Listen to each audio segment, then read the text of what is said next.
Hello, everybody. Thank you all very much for joining us this afternoon. My name's Jill Gagan, and I'm the editor of Drapers, the leading fashion business publication in the UK and Ireland. Today, we'll be discussing the best of independent retail and how independents are innovating to succeed in today's rapidly changing environment. I'm delighted to be joined by three inspiring independents: Shirley Leader, owner of Velvet and Rose; Abigail Edmonds, owner of Domino Style; and Leslie Farrow, owner of Niche. Thank you all for joining us. So let's start off with some introductions to your businesses. Shirley, can you tell us a bit about Velvet and Rose? So my boutique's in Petersfield in Hampshire, and we opened up 5 years ago. And I think it was probably one of the trickiest times that we opened because we encountered Brexit, then COVID, and now the cost of living. But we're thankful that we've been here for over 5 years now. Shirley, thank you. Abby, do you want to tell us about Domino Style? Yeah, so we've got two businesses, one in Stratford-upon-Avon and I've got one in Leamington Spa. I've worked within the business for nearly 20 years and I took the reins over 7 years ago and opened the second store last year in Leamington Spa. We do a lot on social media, got a website, so yeah. Thank you, Abby. And Leslie, tell us a little bit about Niche. We're based in Rye, Sussex. I've been there for about 15 years. I share the space now with my husband, who had a separate store. He is a goldsmith, so we also sell high-end jewellery along with our clothes. We also have two doors down. We were lucky enough to take over a little tiny shop, which is our sale outlet, which is, I call it my pandemic shop, because we had so much stock being closed for so long that it was just the perfect answer to put everything in there, reduce it all, and get rid of it. So that works, and we've kept it going. So that's where we are. Fantastic. That's great, Leslie. Thank you. So independent stores have always been seen as the lifeblood of fashion retail. And post-pandemic, we've seen consumers return to their local high streets and support local businesses. So have your businesses seen the benefit of this, and how has that manifested? Yeah, so I think in our boutique, when we had to close down, we had to really try and get ourselves on the radar of our customers. We did a lot of social media because nobody was coming out as such. And in fact, we grew a lot of our customer base during that time as well. I think a lot of businesses had a lot of great opportunities from it as well. So we'd be in the boutique a couple of times a week, and people would come to our shop window and then ask us to buy certain clothing, and then we'd build a relationship up with them. We also did a lot of work with local newspapers and national news and media as well, and that also put us on the map and in the eyes of our customers as well. So I think, in a way, COVID really helped us in the lockdown, and because people became more aware of us. Brilliant, Leslie. Thank you. Very much the same for us. So COVID and lockdown really grew our business.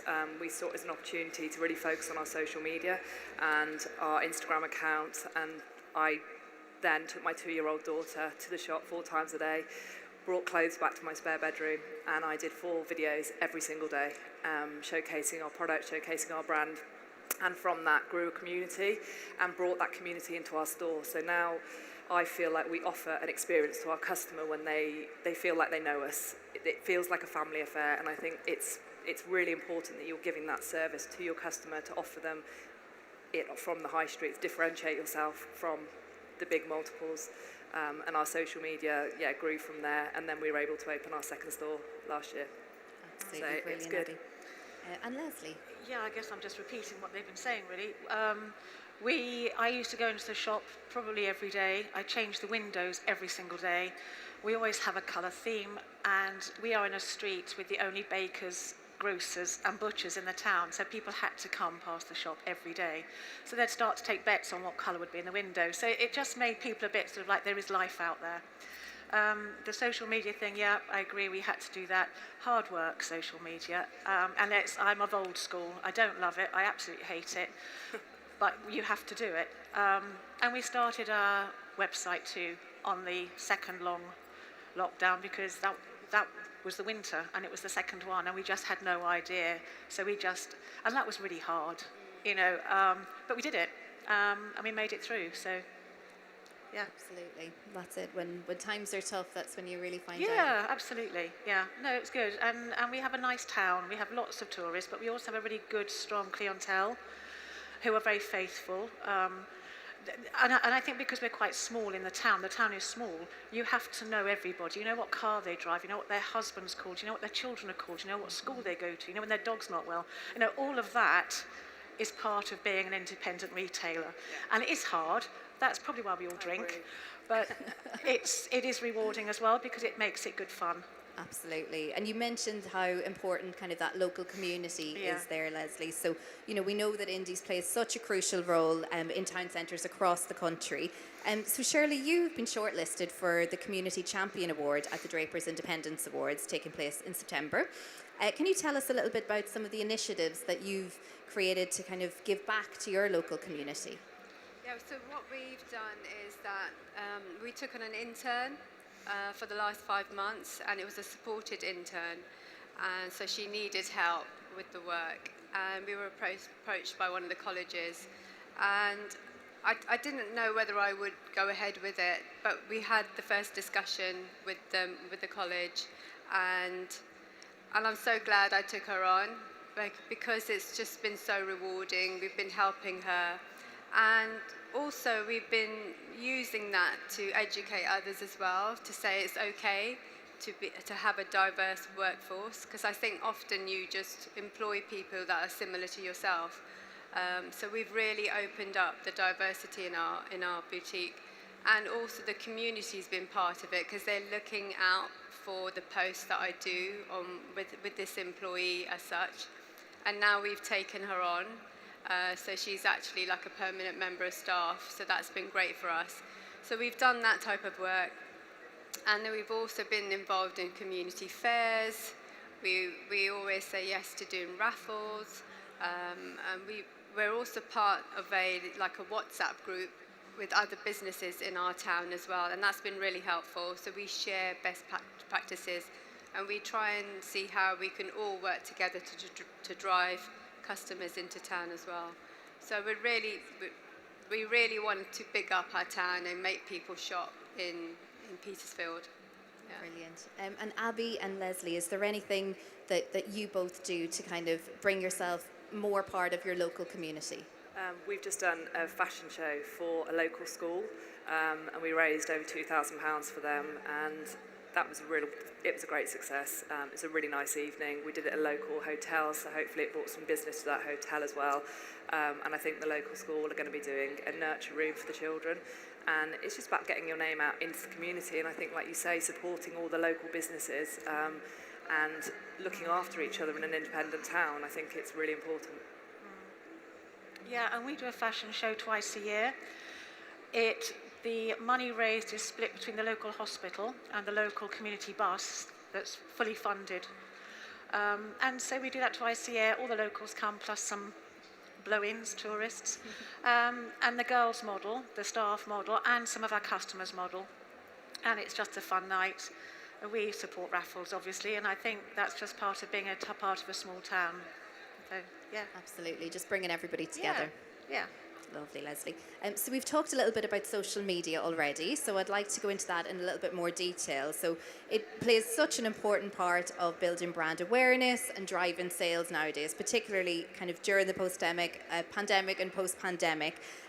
So Abby, you've been shortlisted for the best use of social media at the Drapers Independence Awards. Can you tell us a little bit about what strategies you've put in place and what has worked really well for your business? We mix things up quite a lot. I've got an amazing team who all get involved in the social media side. So we mix things with reels, we do stories, we do posts, we do lives. And I think it's really important to change it so the customer doesn't know what they're going to get that day. And yeah, it's a really important part of our business now. It's driven our website to be, a good third of our sales, which has helped increasingly a lot. And it's important to communicate with that customer and be approachable.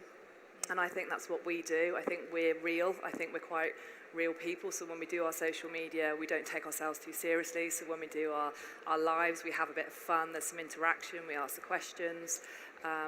But also we showcase our product. So we show the customer how to wear the product, how it could look if you were this height, and I think it's important to get that across. And I think that's what we try to do. Absolutely. And do the lives work particularly well, or is The there lives, anything? yeah, we really enjoy the lives.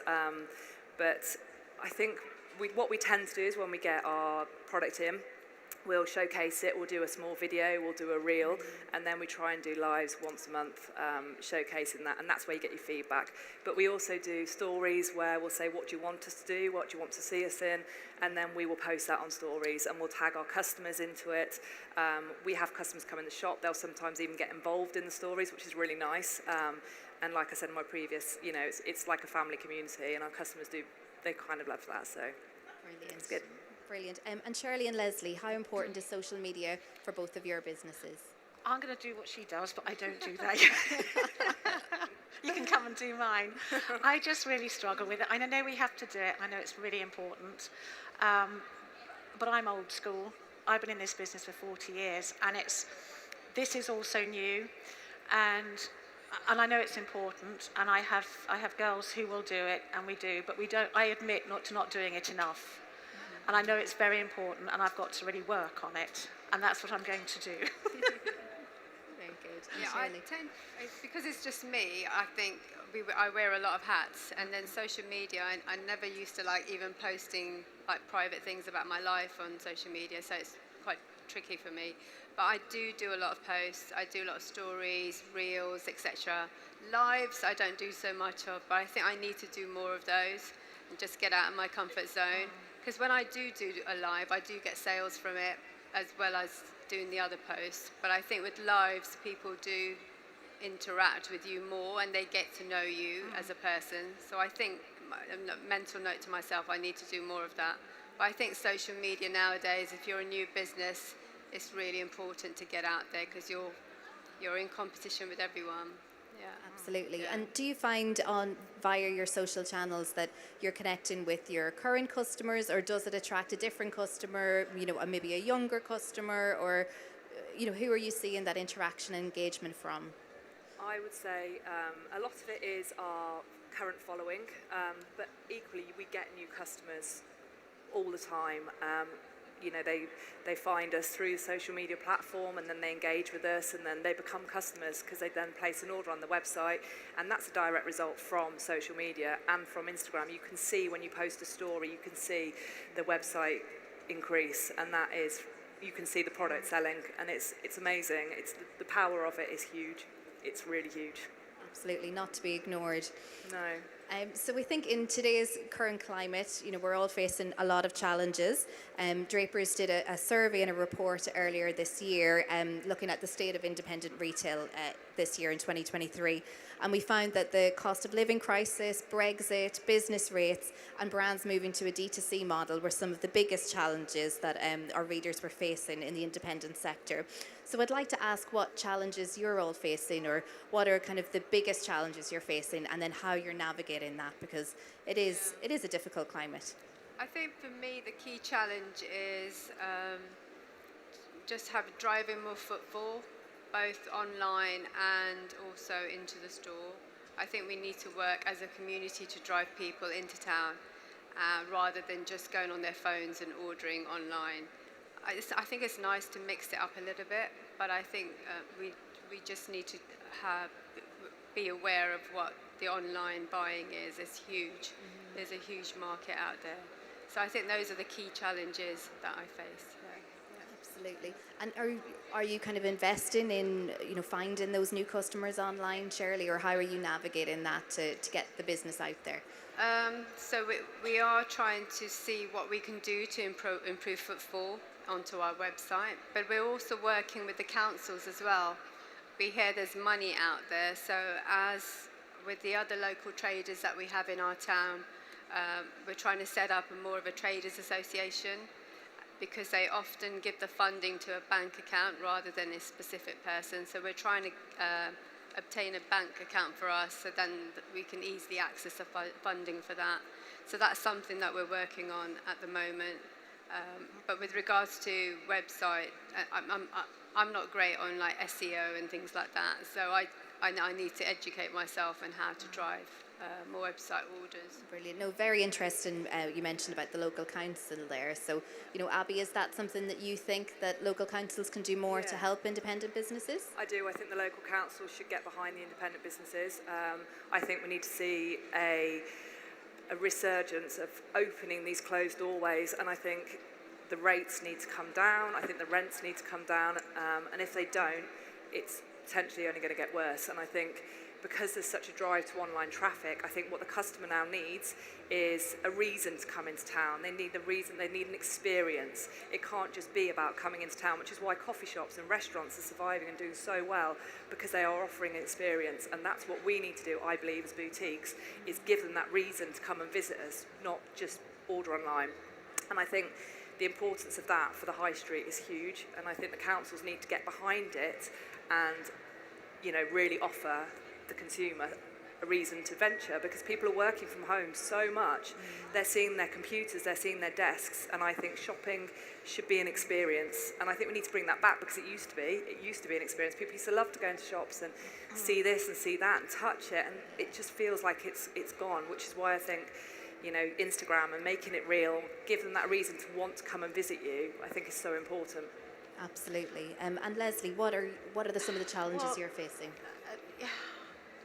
My thing always has been, if people are going to come into your shop to spend money, they've got to enjoy spending that money. Whether it's 50 quid or 500 pounds or £1,000, they've got to enjoy and have fun. Yeah. And even if they don't buy anything at the end of that, whatever, and they go away having had a nice experience, that's what brings them back. That's what brings their friends back. And although we've got an online shop, it's a very small concern for us. Most of our sales are in store, and I've got a great team of girls, and they all have fun. And I think that's the point of shopping and not buying online, is having fun.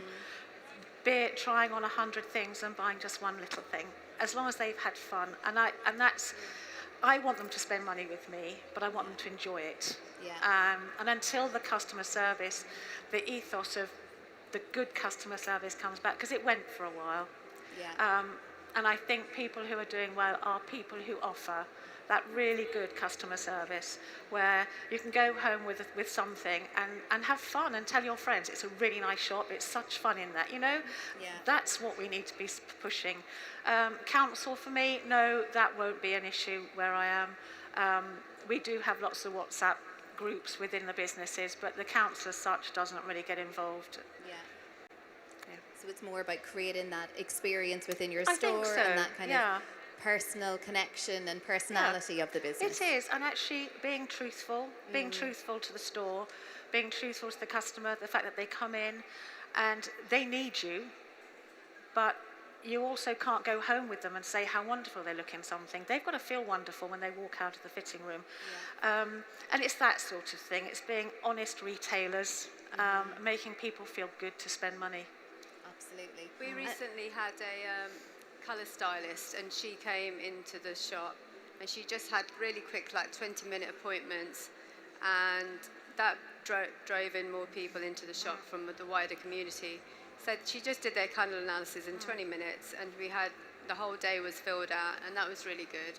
So I think more like styling sessions and like you were saying, like experiences, I think that's really important, just to drive that footfall in.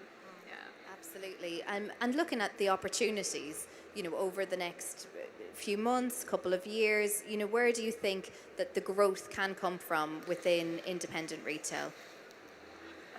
I think that's a hard one. So I think what we've just done, I watched a podcast on this from a retail expert, and we've really tried to look at what's really working with our brands, what are the hero products, what categories are really working well for us. So I literally just spent just 20 minutes on it. I did it for spring, summer, I've done it for autumn, winter, So just trying to put strategies in place to see how I can make that happen. Like by coming here to Pure, just getting an idea and of what brands I want to buy. I think you just mixing it up a little bit as well, because I think often we use the same formula, most shops, like we keep buying 6 months in advance, etc.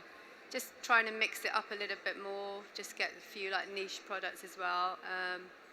So really try and grow in that way, and then also for me to focus a bit more on my website and drive sales from social media as well. I think that's important for me. Fantastic, Shirley. Abby, what about you? What opportunities are you seeing? I think keeping your brands fresh is really important. I think looking for new labels, new designs, so your staff can be as equally excited about product as well. Because when, you know, I don't know about you, but when you get a box come in and it's new stock, it's like Christmas. And feeling that excitement, but driving that excitement to your customers so they feel the same way is really important. And then again, bringing that to social media. So it's almost like the stages, seeing the product out. So for me, you know, keeping the customer service in store, but also I want to grow the website as well. I think that's important. So keeping the website clean, keeping it very easy to use, I think is really important, not too complicated, but great brands and seeking out new brands and carrying on like that. Brilliant. Yeah, I think And it is Leslie? just new brands, keeping it fresh and keeping the store looking fresh all the time. And just being there, being open when you say you're going to be open. You know, that's a big thing. You know, when people come to us, they know that we're open from 9 to 5. We are there. And I think that's part of it, making them feel welcome, come in, show them new things, put them in the window, put them on social media. Where the new business is going to come from, where new money comes from, I don't know. It's been tough. The Brexit thing, well, I'll say it, I'll put it out there, it's been horrible. It's made getting stock from Europe much more difficult. I used to be able to get special orders from Denmark and Germany in 3 or 4 days. Now it has to be a minimum order of £1,000 and it has to be etc. So that's stopped. So your forward orders now perhaps are a little bit more because you can't get that double stock in. You just keep doing what we're doing. I think you're all doing great. So it's just hard work. That's all. Absolutely, and putting the hard work in. It's hard work. Yeah. It's not easy. You don't just buy something and it sells itself. I wish it were, but it's not. If it was easy, everybody would Everybody do it. doing it, yeah. Brilliant. Do we have any questions from our audience for our panel? Don't be shy. I really think you're all very inspiring women, first of all. Oh, bless you. Because, you know, starting a business as a woman, first and foremost, is really, really tough. But what advice would you give somebody who, you know, has this idea of setting up a business? It's quite scary, like you said. Obviously, current climate, economically, it's not easy. Lots of barriers. What one piece of advice would you give a young person wanting to set up their own business? Great question. I think the most important is to believe in yourself. Believe you can do it. I think if you're truly, you've got it laid out, you're ready to start your business, and you've got your module ready. I think confidence in yourself is so important. Smile your way through it and enjoy what you're doing. When you enjoy what you're doing, it comes across and your customer sees that, and that's when your customer invests in you because they believe in you. So if you believe in yourself, hopefully The rest people then happens, will believe in you as well and Yeah. you know, understand what you're doing. It is, but it's not having a day off. It is working 7 days a week. And It yes, is working in the evenings. always working. And always working. It's waking up at 3 o'clock in the morning thinking, oh my God, I've got to do that. You know, it is constant. When it works, it's brilliant. And as I say, I've been in it 40 years now, have my own business for 15. You know, you can do it. You just have to believe in yourself and just get I suppose my one thing is to always be supported by really good suppliers. Because behind you has to be a good supplier. If they're not good, if they don't support you, you're on your own. So you need to find those suppliers. It's taken me a while, a long time, but I have a really good band of people behind me who support me, and I think that's what you need as well. I'd say as well as that, which is really important, is to do your research as well. If you found a product that you want to sell, do a bit of work experience locally, just do the odd fair, see what products will work, because that goes a long way as well. So just try it out, and yeah, just go with it then. Yeah.